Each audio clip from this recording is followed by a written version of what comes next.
So, over the last few weeks, I've been pretty curious. I've been wondering how much I have been contributing to global warming by eating so much meat. The evidence is pretty clear. Burning fossil fuels starting in the Industrial Revolution in the 1700s is mostly to blame.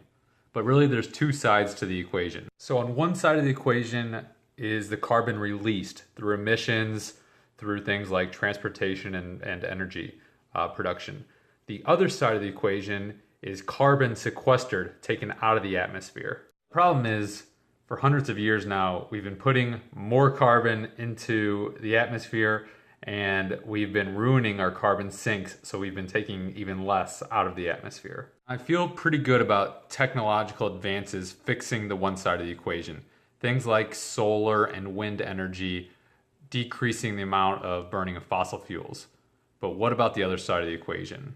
So by tearing down forest, plowing land, and overgrazing the land, we are destroying carbon sinks, especially the soil, which is a bigger carbon sink than all the terrestrial vegetation and atmosphere combined. Over 2/3 of the planet's land is desertifying, which means grasslands are turning into desert and destroying the soil. Okay, so how did this happen? Well, when livestock like cows, goats, sheep overgraze on plants, they leave the soil bare, which leads to desertification. So really, this is the argument against animals and meat. They've been linked to global warming because they're destroying our soil. But really, I didn't buy this argument because just a couple centuries ago, on North America alone, we had 30 to 60 million bison that roamed our land, and yet the US is not a desert. Thanks to a guy named Alan Savory, you should look him up, he solved this paradox.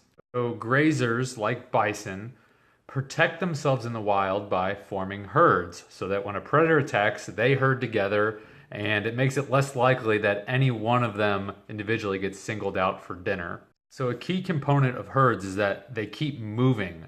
They trample the grass and then they move on.